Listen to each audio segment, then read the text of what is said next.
네, 꿈꾸는 책방 오늘 여러분께 소개해드리는 책은 로마서에 관한 책입니다. 평신도들이 읽다가 보면은 사실 신학적으로 굉장히 깊어서 이해하기가 참 어렵기도 하고 어떤 논쟁도 참 많이 되기도 하고 또 읽다 보면 그렇지만 또 참 많이 은혜가 되는 책이 또 로마서이고 복음의 정수를 담은 복음서 이야기하면 또 로마서를 우리가 이야기하지 않을 수 없는데요. 로마서를 평신도들이 쉽게 읽을 수 있도록 목사님 한 분이 책을 내셨습니다. 평신도를 위한 쉬운 로마서의 저자 양영준 목사님 모시고요. 오늘 책 이야기 함께하도록 하겠습니다. 목사님 나오셨는데요. 목사님 안녕하세요. 안녕하세요. 예, 평신도를 위한 쉬운 로마서입니다, 목사님. 예, 예. 어떻게 쓰고 나시니까 예. 정말 평신도를 위한 게 맞구나 싶으신가요? 아니면 그래도 어렵구나 하신 건가요? 예. 평신도들이 로마서의 원뜻을 이해하는 데는 많은 도움을 준다라고 생각을 하고 네. 또 실제로 읽으신 분들이 또 반응이 또 그런 반응들이 많이 있고요. 괜찮았고요. 예, 예. 또 사실은 쉽게 얘기하는 게 제일 어렵습니다. 그렇죠. 예, 예. 풀어준다는 게 사실 쉬운 게 아니죠. 예. 그래서 로마서는 아까 제가 조금 전에도 말씀을 드렸던 것처럼 네. 참 사실은 어려운 성경입니다. 맞습니다. 예. 어려운 성경이면서도 사실은 신학적인 논쟁도 많죠. 사실 로마서가 많거든요. 예, 예. 로마서가 먼저 어떤 책인가를 좀 우리 설명을 좀 먼저 해주세요. 예, 예. 로마서는 이제 그 서라는 말이 이 단어가 의미하는 것처럼 편지입니다. 레터. 그래서 로마 교회에 보낸 편지죠. 로마 교회에 보낸 편지인데 이 편지 안에는 사도 바울이 그동안 일평생에 걸쳐서 복음을 전하기 위해 씨름하고 노력했던 모든 신학적인 통찰들이 아주 차분하게 논리정연하게 잘 담겨 있는 편지입니다. 네. 그렇다고 해서 이게 신학적인 논문이 아니고 네. 로마 교인들에게 꼭 필요한 복음을 전하기 위해 쓰였던 편지이기 때문에 단순한 이제 신학적인 우리가 잘 아는 이신칭의의 복음만이 아니라 그 당시에 있던 로마 교회의 상황, 또 그 당시의 문화 상황 이런 것들이 총체적으로 담겨 있는 하나님의 구원 역사에 관한 편지라고 볼 수 있습니다. 뭐 사도 바울의 신학을 사실상 집대성한 그렇게 얘기를 하죠. 복음서라고 예, 이야기할 예, 수 예. 있겠죠. 상당히 그래서 이제 교회 사적으로도 예, 상당히 중요한 책이다라고 이야기를 하거든요. 그렇습니다. 그건 또 어떤 의미인 걸까요? 예, 교회가 역사적으로 위기에 있을 때마다 이 로마서를 많은 신학자들이 다시 발견해서 복음의 진수를 찾고 또 교회가 교회될 수 있도록 회복하는 데 많은 기여를 했었습니다. 뭐 어거스틴부터 시작해서 뭐 우리가 잘 아는 종교개혁 지금 500주년 아닙니까?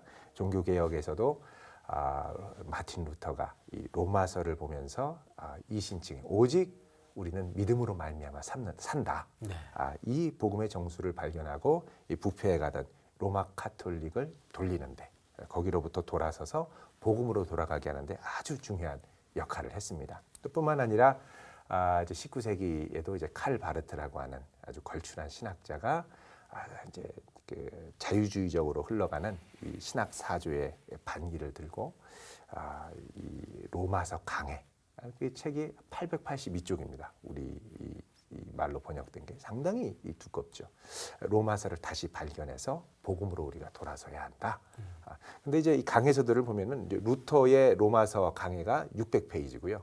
칼바르트가 882페이지. 그러니까는 이 복음의 엄청난 능력을 재발견하는 데는 그만큼 치열하고 아주 이제 많은 연구와 또 고민이 녹아 있었다는 걸 우리가 네. 알 수가 있죠. 그렇게 두꺼운데 예, 예. 왜 로마서가 그렇게 되게 어렵다라고 하는 걸까요, 목사님? 예, 사실은 이제 로마서 그 자체를 우리가 보고 이해하면 좋겠지만 네. 이 복음을 발견할 때 그냥 발견한 게 아니라 사도 바울이 이제 물론 극적으로 다메섹에서 이제 그리스도인들을 잡으러 가다가 빛 가운데 나타나신 예수님을 만나서 회심을 했습니다만 그 회심의 경험을 통해서 사도 바울은 그동안 자기 안에 있던 유대교에 관한 모든 하나님에 관한 또 성경에 말한 메시아에 관한 모든 것들이 예수 그리스도로 재해석되는 경험을 하게 됩니다.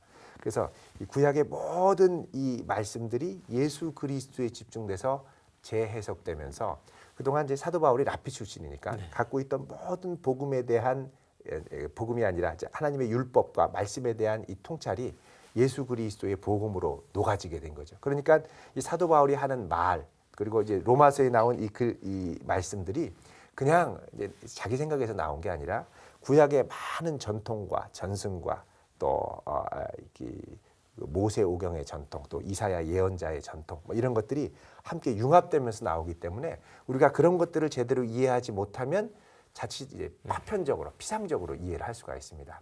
뿐만 아니라 그 당시에 있었던 그 로마 시대의 이 역사적인 문화적인 배경, 또 이런 것들도 우리가 같이 이해해야 로마서가 말씀하시는 것이 어떤 의도구나, 이런 것들을 우리가 이해할 수 있는데, 이런 것들을 그냥 다 이제 무시하고 그냥 가다 보면 좀 어렵게 느껴지고 뭔가 이렇게 건너뛰는 느낌이 많이 들죠.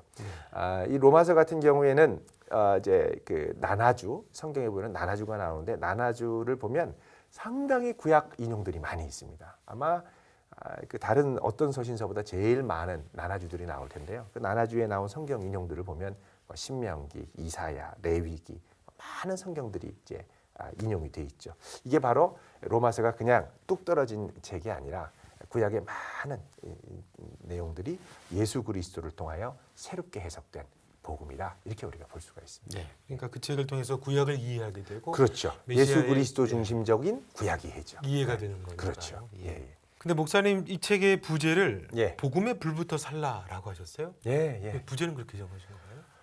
복음에 우리가 마땅히 불부터 살아야죠. 네, 뜨겁게. 네. 그런데 이 로마서를 보고 복음에 확 불이 붙으면 좋은데 네. 읽다가 이제 어려워서 불이 붙을 것 같긴 한데 이게 정확하게 이게 어떤 의미인지 좀 아리까리하면 네. 불 붙다가 꺼질 수도 있고 하니까 네. 잘 이해해서 확 붙자, 불 이런 붙자. 의미입니다. 로마서는 불 붙이는 책이다. 예, 예, 책을 그 구성이 4장으로 되어 있습니다, 목사님. 예, 예. 맞습니다. 그 구성을 어떻게 그렇게 하신 건가요? 예, 이 책 구성은 사실 이제 그 로마서의 전체적인 이 내용의 흐름에 따라서 이제 네. 구성을 한 건데, 로마서 자체가 우리가 흔히 알기로는 1장부터 11장까지, 그리고 이제 12장부터 끝장 16장까지 이제 두 부분으로 보통 나누는 걸로 이야기를 하거든요. 그러나 좀 더 구체적으로 들어가면 1장부터 4장까지, 그리고 5장부터 8장까지, 그리고 9장부터 11장, 12장에서 끝까지, 이렇게 이제 보통 네 부분으로 나눌 수가 있습니다. 네. 그래서 첫 번째 부분은 인간의 죄된 현실, 그리고 얼마나 우리가 복음이 필요한 존재인가, 이거를 말씀을 하는데, 그래서 이제 첫 번째의 이제 부제를 복음 안에서 나를 발견하자, 복음 안에서 나를 발견하기, 이렇게 돼 있고요. 두 번째는 그런 이 죄된 현실 가운데 우리에게 복음이 어떤 의미가 있고 얼마나 능력 있게 우리의 삶을 바꾸는지, 구원하는지. 그래서 이제 두 번째는 복음 안에서 소망 찾기. 그리고 이제 세 번째는 하나님의 놀라운 능력으로 우리가 구원을 받았는데, 이 구원의 신비한 손길은 우리의 이해를 초월해서 나타나는데, 그 대표적인 대상이 이스라엘입니다. 이스라엘 백성들이 사실 먼저 메시아를 받아들였지만 사실은 메시아를 거부했거든요. 이들의 운명이 어떻게 될 것인가, 하나님께서 과연 이들을 어떻게 구원하실까, 측량할 수 없는 하나님의 구원 섭리를 신뢰하며 이제 기록한 것이 이제 9장부터 11장까지의 이스라엘의 구원에 관한 문제, 그리고 12장부터 이제 16장까지는 로마 교회 안에 이제 성도들 어떻게 거룩한 구원받은 백성으로 살 것인가, 요 이제 네 분야를 따라서 이 본문도, 이 책도 네 챕터를 나눠서 이렇게 해서 진행을 했습니다. 그렇군요. 예.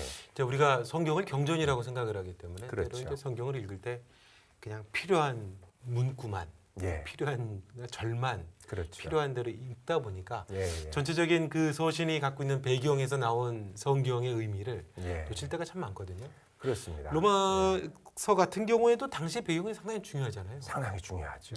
예. 뭐 여러 가지 개념들이 많이 있는데요. 예를 들어서 이제 제일 처음 부분에 나오는 사도 바울이 자기를 이제 종으로 소개하는 부분이 나오거든요. 네. 나는 그리스도의 종, 그리고 하나님의 사도다. 이렇게 할 때 이게 그냥 나오는 말이 아닙니다. 사실 이제 종이라는 건 그 당시에 이 로마 시대가 이제 노예제였거든요.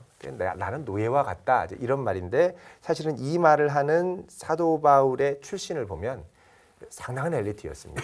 예를 들면 바울은 베냐민 지파였는데, 이 베냐민 지파는 이스라엘에 상당한 자부심이 있는, 왜 그러냐면 사울 왕을 배출한 지파였기 때문에 그렇게 상당한 이 자부심이 있는 지파였다인데다가 이제 난지 8일 만에 할례를 받았다라는 건 부모님이 상당한 유대교의 전통을 따르는 지도자급이었다는 그렇죠. 거죠. 예. 그리고 히브리인 중에 히브리인, 이렇게 본인을 소개하는데, 히브리인 중에 히브리인이라는 적통이라는 건 거죠. 예, 그렇습니다. 사실 뭐 그때는 디아스포라 유대인들도 많이 있었기 때문에 엄마나 아빠 중에 한쪽만 유대인인 경우도 많이 있었거든요. 뭐 예를 들면 디모데 같은 경우가 그랬죠. 근데 사도 바울은 양쪽 다, 거기에다가 가말리엘이라고 하는 당대 최고의 유대 석학의 제자였고, 제자였고. 예, 이런 자기가 종이다 이렇게 얘기하는 건 상당한 파격입니다. 근데 이제 이런 종으로서 내가 동시에 또 뭐냐 하나님의 사도다 부름받은 사람이다라고 얘기를 하는데 이제 사도라는 말은 아포스톨로스라고 하는 이 단어 자체가 로마 제국에서 이 전쟁이나 갈등 중에 있는 적국에 보내서 이제 분쟁을 타결하는 협상가 이게 이제 사도였습니다. 그런 이제 분위기에서 사도라는 말 그리고 이 그 종이라는 말을 이해를 하면 사실 로마 시대에 로마 제국 아래서 살던 이 성도들에게는 이 의미가 그냥 읽을 때보다는 확연하게 다르게 다가올 수 있다는 것이죠. 네. 또 뿐만 아니라 복음도 그렇습니다. 이 복음이라는 말 자체도 유앙겔리온이라고 하는 헬라어인데 원래 이 유앙겔리온이라는 말은 로마 제국 안에서 전쟁에서 승리할 때 승전보, 승리의 소식, 굿뉴스를 이제 승리의 빅토리의 소식을 이제 유앙겔리온이다 이렇게 보통 얘기를 합니다. 그래서 이제 그 요세푸스라고 하는 당시의 유대인 예수님 당시에 유대인 역사가가 썼던 이 유대 전쟁사에 보면 예루살렘이 함락됐을 때 그 함락시킨 사람이 디도 장군이었습니다. 이 디도 장군이 예루살렘을 이제 함락시키고 아버지가 베스파시안 나중에 황제가 되는데 베스파시안이 황제가 되기 전에 북아프리카에 머물러 있을 때 이 승전가의 소식을 승리의 소식을 아버지한테 이제 군인을 보내서 보내는데 그때 가져간 소식을 뭐라 그러냐면 복음이다. 유앙겔리온이다. 이렇게 얘기를 합니다. 그러니까 이 복음이 제국에서의 승리의 소식으로 보통 얘기를 하는데 예수 그리스도의 복음이라는 건 뭐냐? 이 제국에서 참된 승리의 소식을 전해주는 자는 로마 황제가 아니라 예수 그리스도가 이룬 죄에서 자유를 얻는 복음의 소식이다. 이렇게 우리가 이해를 할 수 있는 것이죠. 네. 또 이제 이 로마 시대 안에 있는 이 도시적인 특징이 있습니다. 로마는 이제 뭐 지금도 가면 있습니다만 7언덕, 7언덕이 있죠. 그 7언덕 위에는 로마의 황제의 이 저택도 있고 또 로마 황제가 의 이제 친척들이 살고 있는 곳도 있고 또 그 신전들도 있고 자, 이런 7언덕들이 우뚝 솟아 있는 그곳에 로마에 있는 모든 시민들이 그 언덕 위를 바라보면서 사는데 이제 이 로마서의 서신을 보면 여기 이제 8절 1장 8절에 뭐라 그러냐면 너희 모든 사람에 관하여 내 하나님께 감사함은 너희 믿음이 온 세상에 전파됩니다. 이렇게 얘기를 합니다. 온 세상에 전파된다. 사실은 이 로마 제국의 이 로마 수도 안에서 살다 보면은 로마의 소식이 온 세상에 전파되는 이런 구도였는데 로마의 이제 하층민들이거든요. 보통 이제 위쪽에 언덕에 살지 못하는 이 아래쪽에 사는 사람들은 그 소식을 받는 사람들이지 이 소식을 위로 올려보내는 사람들이 아닙니다. 근데 뭐라 그러냐면 너희의 모든 이 복음의 소식이 온 세상에 전파된다. 이게 다른 개념으로 로마 제국의 이 도시를 이제 바라보는 것이죠. 이런 다양한 관점들이 사실은 이 로마서 안에 그 당시의 시대적인 배경들을 이해할 때 좀 깊이 우리가 이해를 할 수가 있습니다. 우리가 성경을 읽을 때 그냥 지나치기 쉬운 대목들인데 그렇지가 않네요. 예, 맞습니다. 예. 모든 입을 다 막는다라는 표현이 예. 있거든요. 예. 이게 무슨 의미일까요? 이거는 이제 당시에 이 유대에서 이 법정 상황을 말하는 겁니다. 유대 법정에서 이제 피고가 자기 억울한 상황을 이제 얘기를 하려고 할 때 이제 재판장이 듣잖아요. 근데 들을 때 말해도 핑계에 불과합니다. 그래서 너무 명백한 죄였을 때 너 입 닥치고 있어. 가만히 있어. 하고 입을 그냥 확 막아버리는 거죠. 네. 그 대표적인 예로 사도행전 23장 2절에 보면은 이제 바울이 공회 앞에서 자기의 입장을 이제 증언하려고 할 때 이 대제사장 아나니아가 곁에 있는 사람들한테 뭐라 그래? 야, 바울의 입을 쳐라. 그래서 입을 치게 만듭니다. 더 이상 너 말할 거 없다 하고 이제 말을 막게 됐죠. 예수님도 대제사장 앞에서 증언을 하려고 하다가 요한복음 18장 22절에 보면 옆에 있는 사람이 닥치라고 입을 이제 때리는 경우가 있습니다. 이게 바로 모든 입을 막는다 이런 의미죠. 근데 이 그리스도의 복음이 모든 입을 막고 온 세상에 있는 사람들이 하나님의 죄 안에 있다라고 하는 것을 고발하고 그들로 하여금 그리스도 예수의 복음이 필요한 존재라는 걸 말한다는 거죠. 모든 입을 막아라. 그래서 로마서 3장 9절에서 20절 사이에 보면 그 표현이 또 등장합니다. 그런 표현은 또 그런 의미가 되는 거군요. 예, 그렇습니다.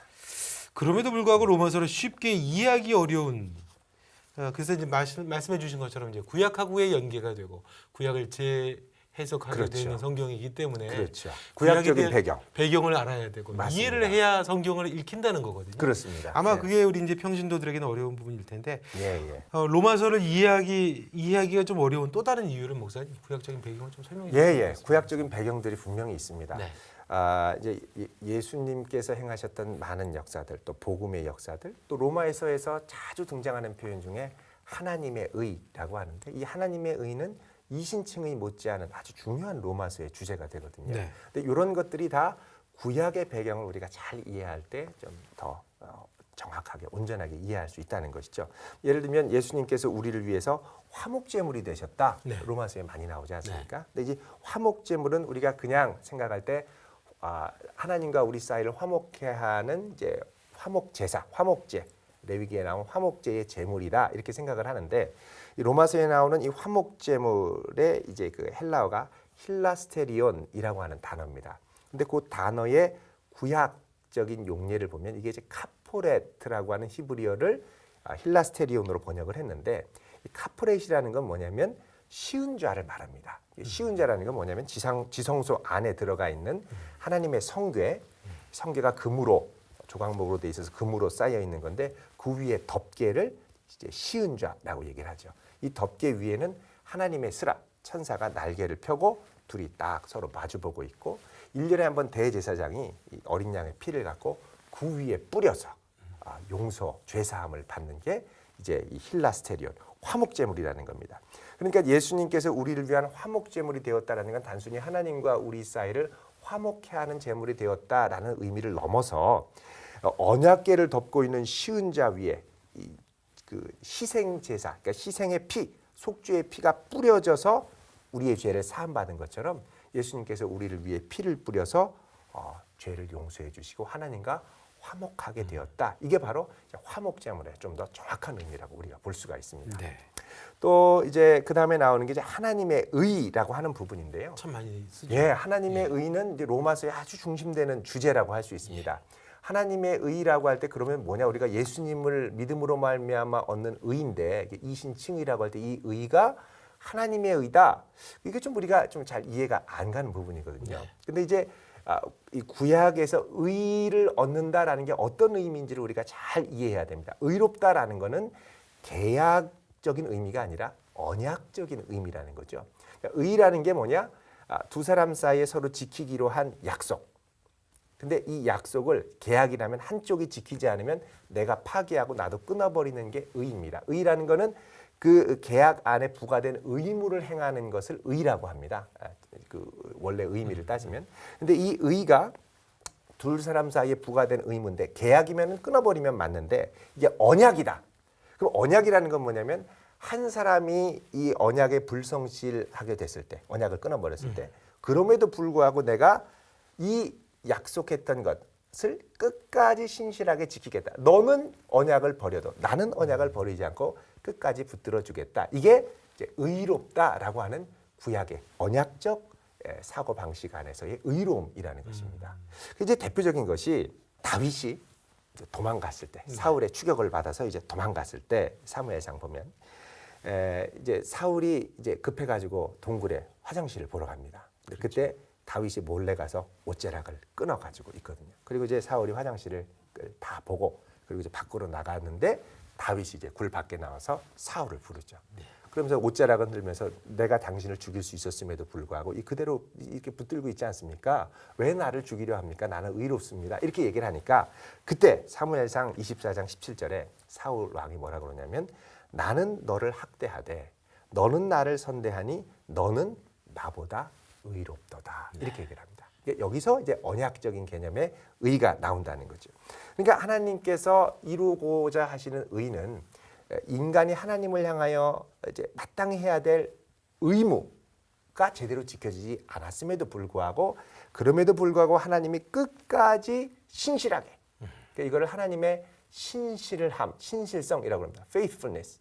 이제 faithfulness라고 하는 이 차디크라고 하는 구약의 언어가 사실은 믿음도 되고 성실함, 신실함도 됩니다. 그러니까 하나님을 믿는 우리의 믿음이지만 하나님 편에서는 그 약속을 끝까지 지키시려고 하는 하나님의 신실하심이 되는 거죠. 이게 바로 뭐냐? 하나님의 의라는 것입니다. 그래서 우리는 믿음으로 말미암아 의를 얻지만 하나님 편에서는 우리를 끝까지 사랑하시기 위해 주시는 하나님의 의를 선물로 주시는 것이죠. 이게 이제 로마서에 흐르는 아주 중요한 의의 개념이 됩니다. 하나님의 의. 하나님의 의가 아주 쉽게 정리가 이번에 됐습니다. 아 그래요? 예. 감사한 일이네요. 예, 예. 아, 그런 의미가. 그래서 로마서는 참 그 의미를 알고 이해하고 들어가고 구약의 배경을 이해하면 참 은혜가 깊습니다. 그렇죠. 이성으로. 사실 이제 구약 전체에 있는 것들을 로마서에 보면은 구약의 말씀이 그냥 구약 따로 신약 따로라고 우리는 보통 생각할 수 있는데 구약의 모든 것이 다 예수 그리스도로 해석된다. 이제 이거를 보여주는 게 사실 로마서라고 볼 수가 있습니다. 그렇기 때문에 또 바울이 그렇게 위대하다라고 우리가 또 이야기하는 거죠. 그렇죠. 예. 대표적인 것으로 네. 제가 하나 좀 말씀드리고 싶은 것이 있는데요. 네. 그게 우리가 이제 많이 알고 있는 말씀입니다. 예를 들면 이런 거죠.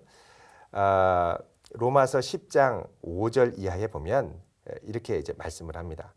그러면 무엇을 말하느냐? 말씀이 내게 가까워 내 입에 있으며 내 마음에 있다 하였으니 곧 우리가 전파하는 믿음의 말씀이라 한 다음에 내가 만일 내 입으로 예수를 주로 시인하며 또 하나님께서 그를 죽은 자 가운데서 살리신 것을 내 마음에 믿으면 구원을 받으리라. 유명한 말씀이죠. 사람이 마음으로 믿어 의에 이르고 입으로 시인하여 구원에 이르느니라. 이 말씀이 있습니다. 근데 이게 사실은 그냥 우리가 예수님을 믿음으로 말미암아 구원을 받는구나라고 생각할 수 있지만 로마서 자체를 보면 이게 엄청난 구약적인 배경이 그 속에 깔려 있다라는 것이죠. 네. 로마서 10장에 보면 이제 이렇게 말씀을 합니다. 5절에 모세가 기록하되 율법으로 말미암는 의를 행하는 사람은 그 의로 살리라. 이게 이제 그 레위기 18장 5절의 네. 말씀이거든요. 네. 너 율법을 이대로 행하면 그대로 살 것이다. 그렇게 한 다음에 그 6절에 믿음으로 말미암는 의는 이같이 말하되 내 마음에 누가 하늘에 올라가겠느냐 하지 말라. 그 다음에 7절에 누가 무적행으로 내려가겠느냐 하지 말라. 이렇게 이제 말씀을 하는데 이게 이 나나주 시옷을 보면 이제 신명기 30장 12절 이하를 이제 인용한 것으로 나와 있습니다. 그럼 신명기 30장 12절 이하를 보면 여기 이제 어떤 말씀이 있냐면 이게 이스라엘의 복과 저주를 선언하는 말씀이거든요. 이 이스라엘의 복과 저주를 보면 이제 마지막 에발산과 그리심산에 딱 있으면서 너희들 이제 복을 선택하든지 저주를 선택하든지 해야 되는데 그렇게 하면서 이제 얘기를 합니다. 30장 12절 이하를 보면 이렇게 나오죠. 내가 오늘 내게 명령한 이 명령, 복 받는 길에 대한 이 명령은 어려운 것이 아니다. 그러면서 뭐라고 그러냐면 12절에 하늘에 있는 것이 아니다. 그죠? 그 다음에 13절에 바다 밖에 있는 것이 아니라. 이렇게 얘기를 합니다. 그러니까 지금 모세가 이스라엘 백성들에게 축복과 저주의 말씀을 하면서 너희들 이 말씀을 지켜야 되는데 이게 저 하늘에 있는 멀리 너희와 관계없는 정말 어려운 것도 아니고 이 바다 깊이 바다 밖에 있는 아주 깊은 곳에 있는 상관없는 것이 아니고 바로 지금 내 앞에 이 입으로 열면 될 수 있는 이 범위에 있지 않느냐. 이렇게 가까운 말씀을 너희들이 거부하지 말고 오직 보면은 14절에 그 말씀이 내게 가까워서 내 입에 있으며 내 마음에 있은즉 내가 이를 행할 수가 있다. 그러니까 네가 입으로 시인하고 고백만 하면 이 말씀을 준행하면서 살아갈 수 있다. 이렇게 말씀하는 겁니다. 그 관점으로 신명기의 말씀처럼 여기 보면 이 말씀을 사도 바울이 뭘로 해석하냐면 예수 그리스도로 해석하는 거죠. 그래서 여기 보면은 6절에 믿음으로 말미암는 의는 내 마음에 누가 하늘에 올라가겠느냐 하지 말라. 이게 신명기 말씀이거든요. 하늘에 올라간다고 구원을 얻을 줄 아느냐? 특별한 말씀 지켜야 될 말씀을 따라서 너희들이 살아야 될 줄 아느냐? 그게 아니라는 거죠. 그리고 7절에 누가 무저강에 이게 이제 신명기에 나오는 바다 밖이라는 말이거든요. 깊은 곳으로 내려가겠느냐? 거기 내려간다고 해서 너희들이 뭐 특별히 대단한 일이 있는 게 아니다. 그러면서 8절에 그러면 무엇을 말하느냐? 말씀이 내게 가까워 내 입에 있고 내 마음에 있다 했으니 이 말씀이 뭐냐? 곧 우리가 전하는 예수 그리스도 복음의 말씀이다. 그래서 이 말씀을 내가 바로 입 앞에 있기 때문에 입으로 예수를 그리스도라고 시인하고 하나님께서 그를 죽은 자 가운데서 살리신 것을 마음에 믿으면 구원을 받는다. 그러니까 신명기에 이스라엘 백성들이 그 하나님의 율법의 말씀을 입 앞에 딱 두었던 것처럼 너도 예수 그리스도의 복음의 말씀이 지금 내 입 앞에 있으니까 마음으로 믿고 입으로 시인하면 구원에 이른다. 이 말씀을 이제 신명기와 레위기의 말씀을 끌어들여서 예수 그리스도 중심으로 다시 해석을 하는 하는 거예요. 예, 이게 사실 복음의 정수거든요. 인터뷰를 하는데 목사님 성경 예. 공부를 아 그런가요? 예. 제가 막 갑자기 열이 나서. 근데 그 평신도를 위한 예. 쉬운 로마서 책보다 예, 예. 목사님 강연이 평신도를 위한 쉬운 로마서 특강으로 하시는 게 더 맞는 것 같아요. 아, 그런가요? 목사님 말씀을 되게 잘해 주셔가지고. 자, 그러면 드디어 이제 이신칭이라는 말이 예, 나오는 예. 겁니다. 예, 그러면은 우리 성도들이 들을 땐 예, 예. 로마서에서 이신칭이라는 표현이 결국에는 처음 나온 게 아니구나. 그렇죠. 그렇게도 이해하시겠네요. 그렇죠. 이신칭이라는 것도 갑자기 나오는 것이 아니라 사실은 이 개념이 구약에서부터 등장합니다. 이걸 보여주는 게 로마서 4장 네. 1절에서 12절의 말씀을 보면 사도 바울이 이것을 이제 아브라함에 대해서 이제 갖고 얘기를 합니다. 뭐라 그러냐면 4장 1절 이하에 보면 육신으로 우리 조상인 아브라함이 무엇을 얻었다 하리요? 만일 아브라함이 행위로서 의롭다 하심을 얻었으면 자랑할 것이 있으려니와 하나님 앞에서는 없느니라. 성경이 무엇을 말하느냐? 아브라함이 하나님을 믿음에 그것이 그에게 의로 여겨진 바 되었노라. 네. 아브라함이 하나님을 믿음에 이게 하나님 앞에 의로 여겨졌다라는 겁니다. 네. 그러니까 아브라함도 맨 처음에 어떻게 의롭다함을 받았느냐? 믿음으로 의롭다함을 받았다는 것이죠. 우리가 생각할 때는 아브라함도 할례를 행하고 또 아브라함도 하나님 앞에 신실하게 살려고 노력했습니다만 그 이전에 하나님께서 아브라함에게 이제 이 사실 이제 이 말씀을 한 배경은 아브라함이 조카 롯이 이제 소돔 땅에 가서 혼자 살다가 이제 북왕국 구돌라오메를 중심으로 한 이 연합군이 와서 이 소돔을 싹 쓸어가서 잡혀가죠. 네. 그때 아브라함이 자기의 이 신하들 사병 318명을 데리고 한밤중에 추격해서 목숨을 건 싸움을 해서 조카를 다시 데려옵니다. 그리고 이제 조카를 데려와서 이제 왔는데 물론 이제 북왕국 연합국이 다 괴멸되긴 했습니다만 다시 복수할 수가 있죠. 불안에 떨면서 두려워하고 있는데 그때 하나님께서 나타나십니다. 아브라함아 두려워하지 말아라. 내가 너의 큰 상급이다. 그러자 아브라함이 하나님 저에게 무슨 상급을 주시겠습니까? 저는 믿음의 후사가 없는데요. 믿음의 자녀를 주셔야 뭐 이거를 계속 이어가든 하지 않겠습니까? 그러자 하나님이 아브라함을 밖으로 데려가서 저 밤하늘의 별을 봐라. 또 바다의 모래를 봐라. 얼마나 아름답고 얼마나 많느냐? 내가 너의 자손을 이렇게 줄게.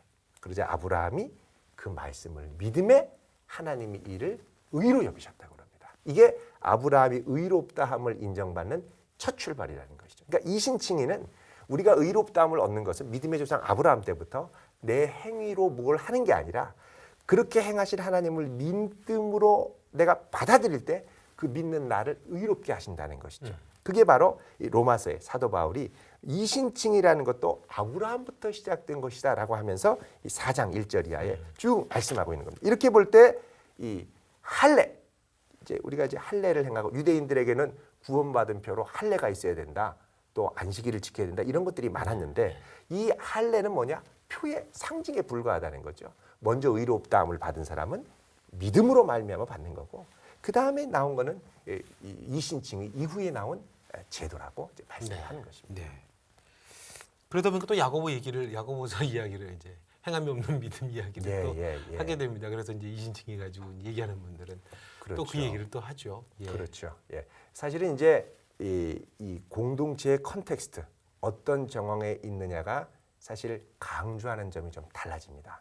야고보서 같은 경우는 행함이 없이 입으로만 나는 구원받았다 하는 자들 일종의 이제 무율법주의자들이죠. 율법 없이 살아가려고 하는 사람들에게 내가 구원을 받았으면 정말 구원받은 자로서 아름다운 믿음의 행함의 표가 있어야 되지 않느냐. 그러니까는 내가 믿음으로 의롭다함을 받았으면 그 다음에 하나님께서 우리를 의롭다고 칭해 주셨으면 그 다음에 우리의 삶은 의롭다함을 받은 자처럼 살아야 할 거룩한 은혜에 대한 반응이 있어야 됩니다.